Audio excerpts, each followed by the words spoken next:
up? Because you are in the Hoodwood. I'm the Black Bandit, KJ Green, welcoming you to another edition of Sports from the Hoodwood.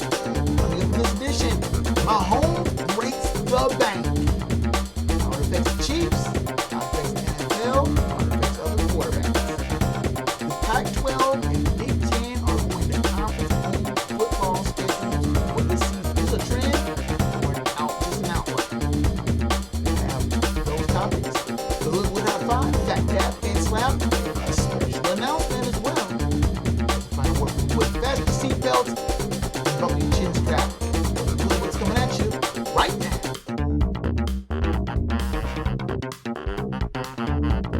You're tuned in to Sports from the Hoodwood, the internet's foremost location for the most honest, unfiltered commentary and insight on the world of sports. Now, once again, here's Hoodwood's hometown hero, KJ Green. Greetings from the Hoodwood, where, as you can clearly see, Snuffy the Hoodwood Hound is back at his perch after a week of hiding from the fireworks that were booming overhead in the Hoodwood last week. My name is KJ Green. I'm your host, and I welcome you to the show. Let's start off with the biggest news of the week. Patrick Mahomes breaks the bank. 10 years, $503 million. Not only the richest quarterback contract, but the richest contract in the NFL. The richest contract in sports. Patrick Mahomes, as quarterback of the defending Super Bowl champion Kansas City Chiefs, at 24, basically is going to stay in Kansas City pretty much the balance of his career if the Chiefs have anything to do with it. Now, that number is a little bit deceptive. Everyone sees the number $500 million in gold. Oh my goodness. Is a quarterback, is any person worth that much? And if you're the Kansas City Chiefs, you're thinking, let's hedge our bets a little bit. They are looking at Dak Prescott, who just signed his franchise tender for $31.4 million. Now, if he goes to another franchise tender, he's going to get $37 million. The Kansas City Chiefs are seeing this and thinking, if Dak Prescott is worth that kind of money and he hasn't won a playoff game, what is Patrick Mahomes, who is arguably one of the most exciting players in the NFL, has won an MVP, has won a chip, what is he going to ask for? So, the Kansas City Chiefs, with 2 years left to go on Mahomes' rookie deal, gives him a 10-year extension. Now, this contract works in a myriad of ways. Lots of incentives, lots of things to keep Mahomes focused and looking for the carrot, if you will. But also, it has a part in it where after, you would say about 4 or 5 years, they can renegotiate that contract. That contract is backloaded, heavily backloaded. Now, it does give Mahomes a sizable raise, well-deserved, but it also gives Kansas City the right to be able to opt out after 5 years. Now, you think about it. Patrick Mahomes hits about 29 or 30 midway through that big contract. Now, that's where the money starts to elevate up. The Kansas City Chiefs can say, we're going to opt out of this contract and try to renegotiate something for either a shorter term, maybe a little bit more money, but in a shorter package. Or Patrick Mahomes can opt out of that contract, decide to go test free agency. The money is there if he wants to continue with the contract, but it goes up substantially and exponentially in years 7 through 10. If he goes through the entire contract, hits many of his incentives, he could be paid $500 million by the Kansas City Chiefs. That's $500 million. There isn't a baseball player who has even hit $400 million yet, even though many people suspect Mike Trout will be the first to do that. But now the bar has been set, and many people thought NFL teams would not dole out that kind of money. Now, you didn't wait for the next collective bargaining agreement that is due to come up after the end of the 2021 season And maybe they'll restructure it where you don't have these kind of big contracts. I doubt it, but it's going to be something to think about. And also, another point to ponder here. Patrick Mahomes signs this big contract. Arguably, I wouldn't even say it's an argument, one of the NFL's most exciting players, one of its most dynamic, clean cut. He is one of those type of kids that you're looking at going, you know what? That's the kind of franchise player I want to have to build my team around. Professional, always one of those type of guys that you look at and go, you know what? I like him. He's hard not to like with the way he plays on the field, the way he carries himself. He's a gamer. He's a winner. But you think about this. If Patrick Mahomes gets that kind of money, what kind of money is Lamar Jackson? Another exciting, game-breaking, ground-breaking type of player. What is he going to want when his rookie deal comes up in the next couple of years? That's something to think about. Let's come back with the look at college football. They're going to be shortening their season and have only conference play. The Big Ten has done it. The Pac-12 is doing it as we're hitting the airwaves. Is this a trend or just merely simply an outlier for the times with the pandemic ravaging the country and restricting travel? We'll take a look at that. Sports from the Hoodwood continues after this.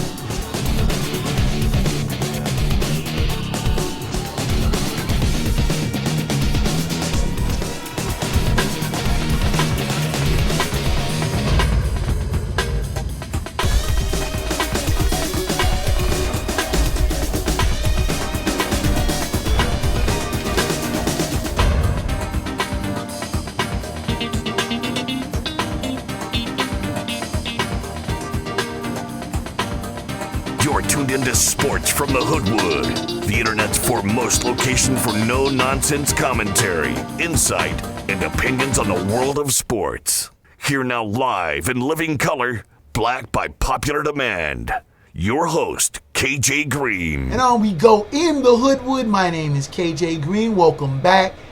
And the big announcement that has been made just within the last few hours of the Hoodwood's taping on Thursday is that the Big Ten is made the announcement that they are just going to be playing conference-only games for this for the fall season. So that means not just football, but all competitive intercollegiate sports will only be restricted to the 14 teams that are in the Big Ten. So they're going to only play in football probably 8 to 10 games. Now this does affect a number of big name non-conference games, most notably the Wisconsin, trying to look at the screen here, hang on a second. Most notably some of the big games that are going to be scrapped. Michigan going to Seattle to play Washington, Ohio State going out to Eugene to play the Oregon Ducks, Iowa State and Iowa, the Cy-Hawk Trophy battle done every year, Penn State at Virginia Tech, Appalachian State going to Wisconsin. That'd be an interesting matchup. One that personally affects me, my beloved Bearcats were slated to head to Lincoln to play Nebraska for the first time, and I thought they had a better than even chance of beating the Cornhuskers. Don't hate at me, Cornhusker fans. I think the Bearcats would have got you. Also, Miami at Michigan State. That would have been intriguing non-con. Wisconsin playing Notre Dame at Lambeau Field. 2 historic programs playing at a historic venue. And that's going to be shelved. Now, are all these going to be postponed to 2021? It's hard to say. But the Big Ten basically is going to go in-house. And they've drawn some criticism, but they have said in a statement, and I'm quoting here, "We are first facing uncertain and unprecedented times, and the health, safety, and wellness of our student athletes, coaches, game officials, and others associated with our sports programs and campuses remain our number one priority." end quote from this statement by the Big Ten.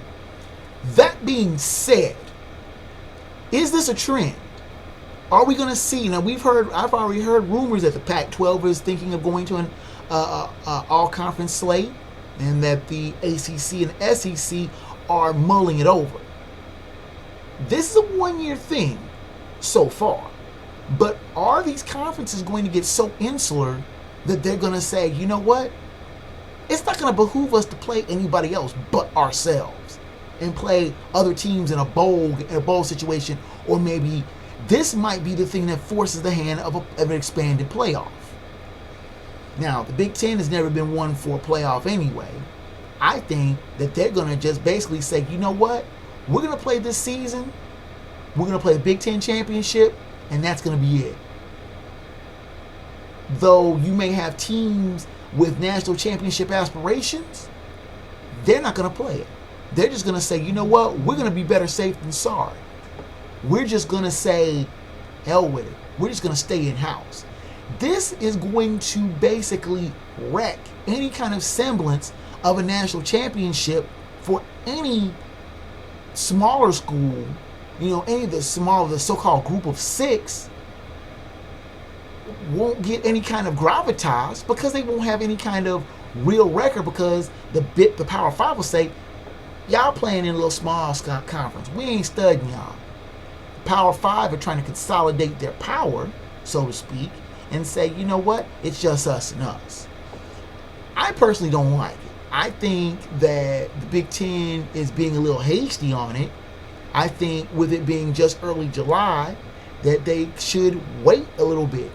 Now, I know they're trying to plan ahead and they're trying to stay proactive, but going in-house, and with the Ivy League canceling all fall sports, you hope that it's not going to be a precursor to the conferences canceling fall sports altogether, because the Ivy League is just saying, you know what, we're just shelving it. We're not going to have any fall sports, period. So that means there's going to be no Harvard-Yale game for the first time in over a century.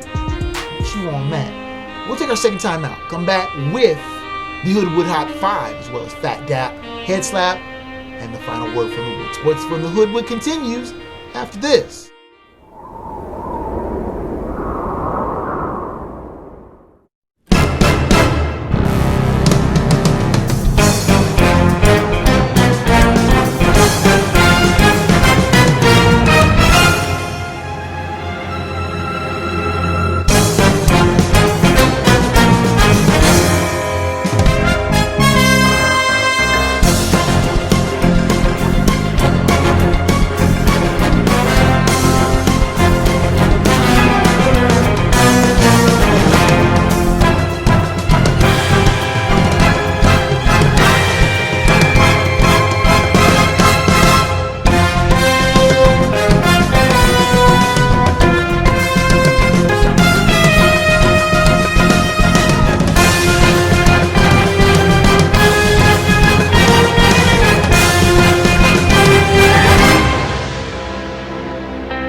You're tuned in to Sports from the Hoodwood, the internet's premier location for no-nonsense commentary, insight, and opinion on the world of sports. Here now, the man with 100% certified fresh taste, your host, KJ Green.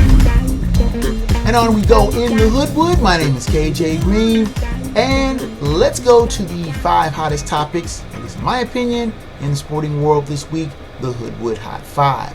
Our first topic is a subject that I think is near and dear to my heart. My alma mater, University of Cincinnati, has decided through its board of trustees to remove the namesake of the baseball stadium.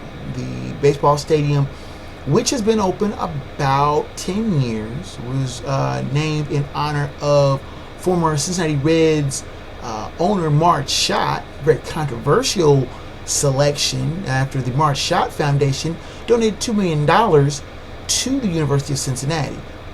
But after a lot of social outcry recently, led by former Bearcat Kevin Euclid, a 6,000 signature petition was presented to the University of Cincinnati Board of Trustees, my signature being on one of those on that petition, to remove Mark Schott's name from the baseball stadium. Currently, there is no real name on this baseball stadium, and the baseball stadium is not being used due to the conditions of the COVID-19 pandemic. But there have been some suggestions on who to name the baseball stadium after. I, for one, would like them to name the stadium after Glenn Sample, a longtime coach, administrator, benefactor of the university. Played football in the late 40s and was a coach and administrator all the way through his death in 2008. I personally knew Mr. Sample. He was a good, honest guy, straightforward, Bearcat through and through. And I personally would like to see them name the baseball stadium after him. He did coach the baseball team for a number of years. Second topic of the Hoodwood Hot 5 is in regards to DeSean Jax. Now, DeSean Jackson made some comments, or I should say made some comments. He posted a meme regarding, it had some anti-Semitic undertones to it about Hitler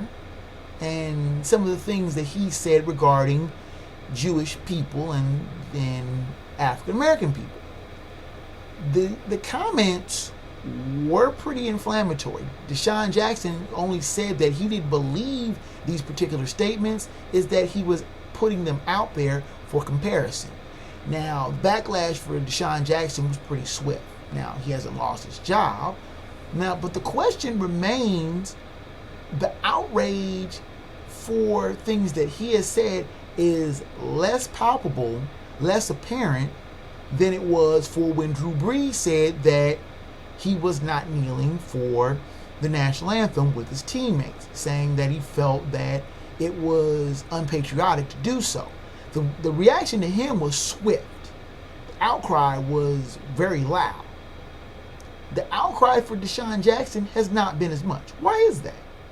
Now, what DeSean Jackson said was ill-timed, a bit foolish, and given the climate of the day, not a wise move. But he said it. And he's backtracked off of them, saying that he was just reposting something that was sent to him. But that's something that he needs to repudiate and do it quickly.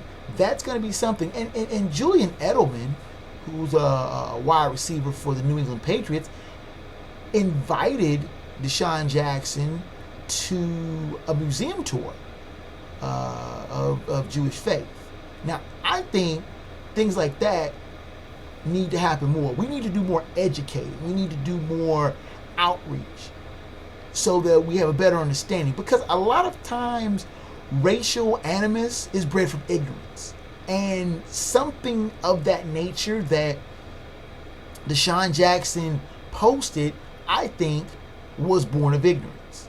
And someone like Julian Edelman reaching out, I think, was something was to the positive. If we can educate one another, if we can make inroads and strides, we'll get a lot further. Not necessarily the final word from the wood, but it's my 2 cents. Our third topic, getting a little lighter fare here in the Hoodwood Hot 5. The basketball tournament, TBT, is back.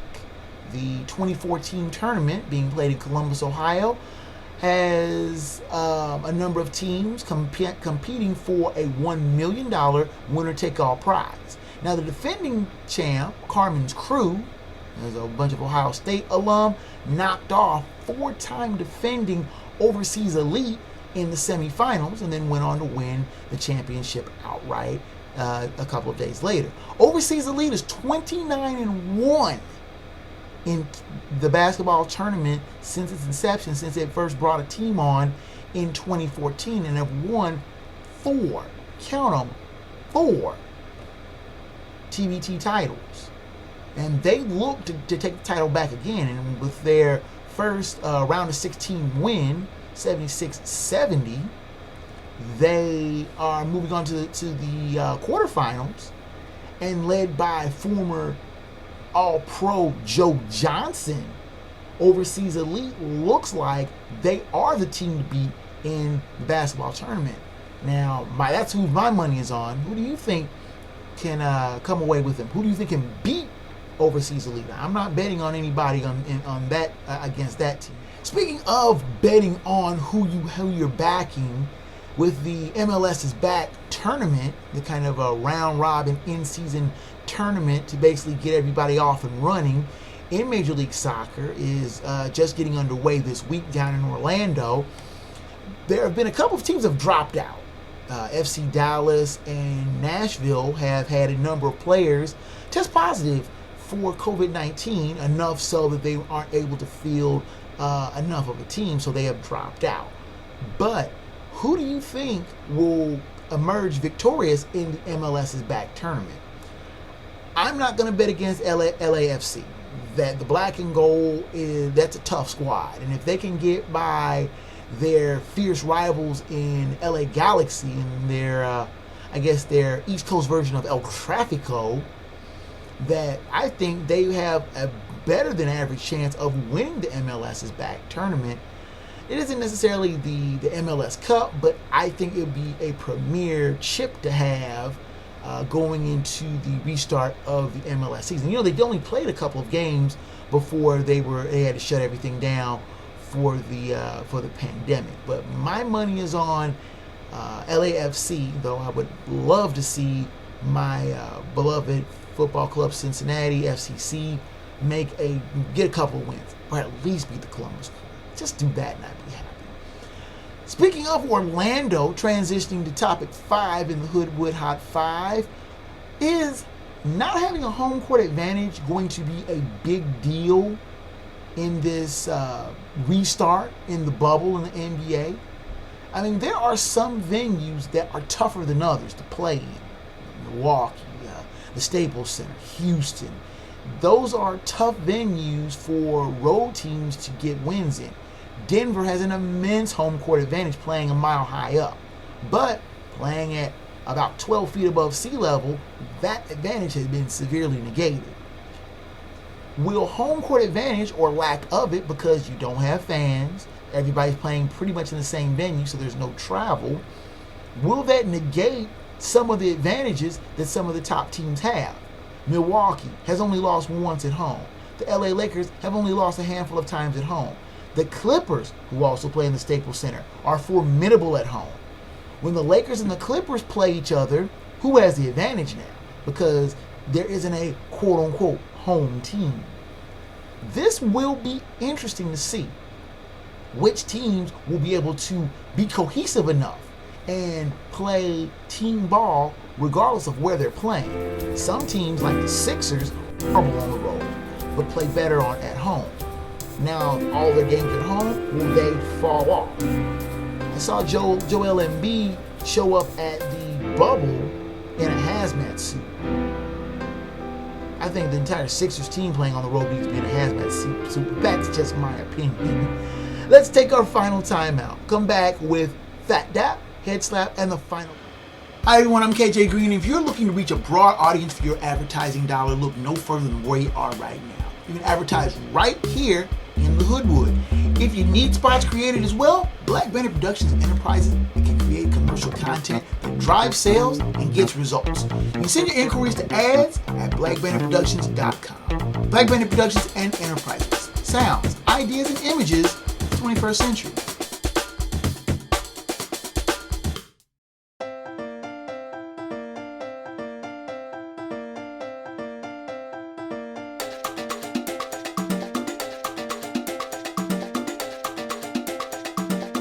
You're tuned in to Sports from the Hoodwood, the internet's foremost location for the most honest insight, thorough analysis, and unfiltered opinions on the world of sports.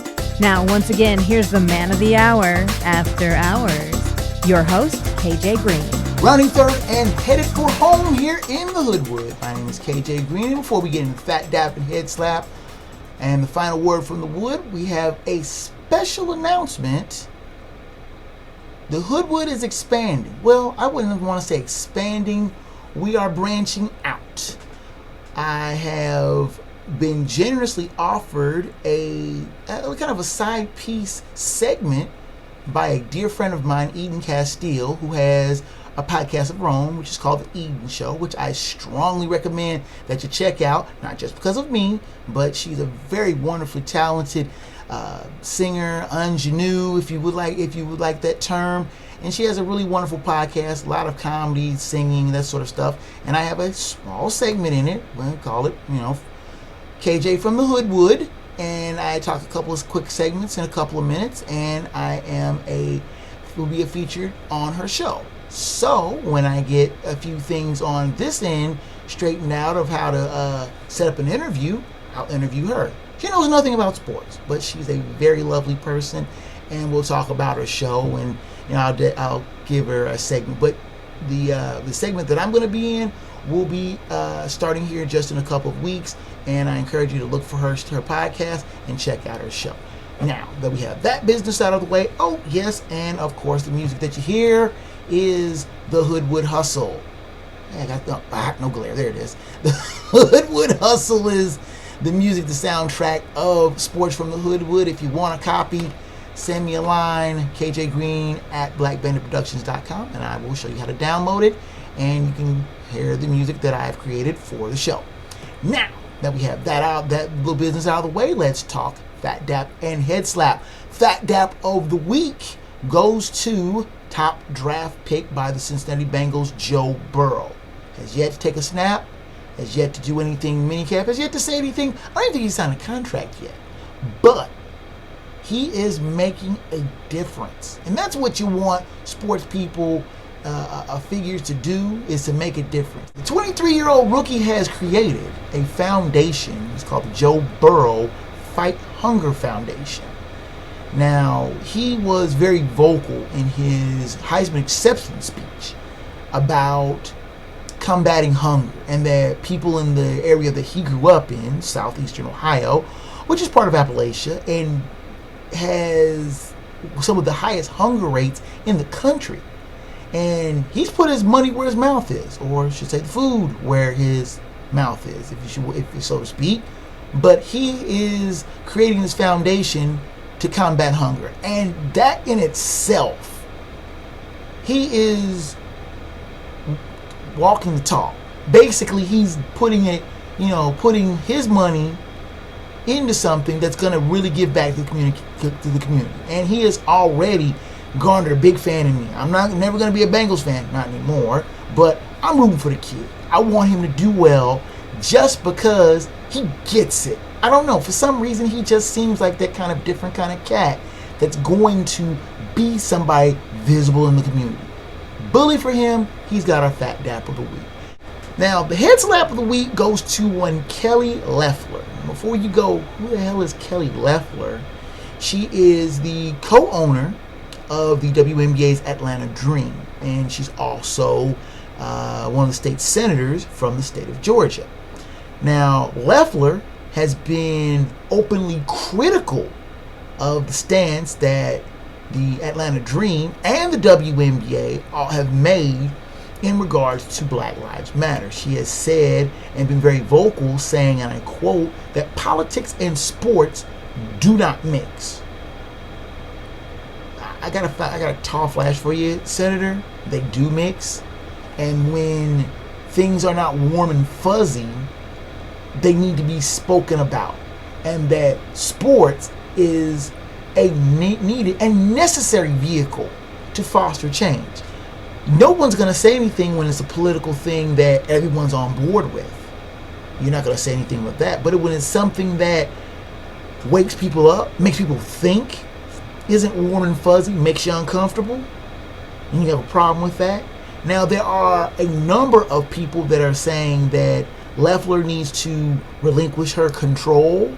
And she's one of the owners. She isn't she's a partner, but she isn't one of the board of governors on the Atlanta Dream. Now, there are people who in the WNBA are saying that the WNBA should make her relinquish her stake in the Atlanta Dream.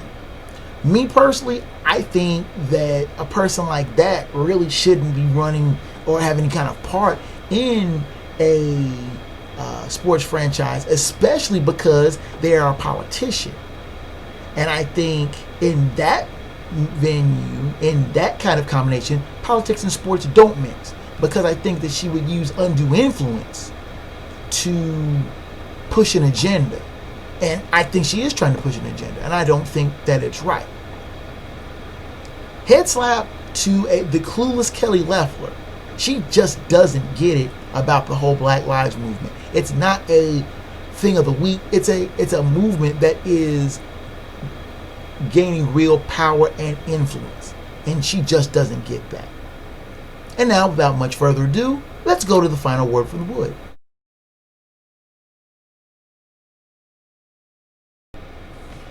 In this very forum, just last week, I decried the name of the Washington NFL football team. Now, the powers that be for this team are taking steps to change their name. The front-runner name is a name that I am proud to say I suggested, the Warriors. I have no problem with that. But with that change, there are other team names that are being looked at, more scrutinized, and examined for their content. Are they being offensive? The team name that comes to mind are the Cleveland Indians. Now, that team got rid of its Chief Wahoo logo just recently, and many people still refer to the Indians as the Tribe. I really don't have a problem with the name the Tribe, though many people say that Indians should not be a mascot. There have been a number of entities that have changed their names. Miami University changing their name from the Redskins to the Red Hawks. Teams like the Orange Men have just changed their name to the Orange, for Syracuse.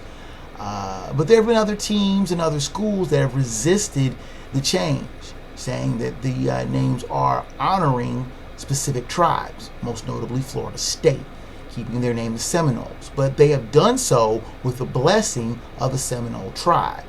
That in itself, I don't have a problem with. The problem I have is you have teams and groups that are pointing out different nicknames and saying that they are quote-unquote racist. I've heard people say that the Minnesota Vikings need to change their name. Now, a caveat to this commentary, I am a Minnesota Vikings fan, a very big one. I've thought personally that is changing their name would be a very dumb thing to do, given the Slavic nature of a good deal of the populace of Minnesota. It's a heritage thing.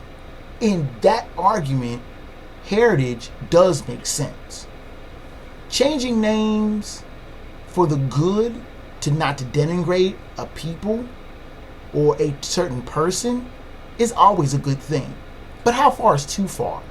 How far is it that a person's willing to go to be politically correct? I've heard people say the Kansas City Chiefs need to change their name. The problem with that is, what do you call the head of a police force? What do you call the head of a fire station? A chief. Someone who is a chief is a boss. Someone who is a boss is someone to be respected.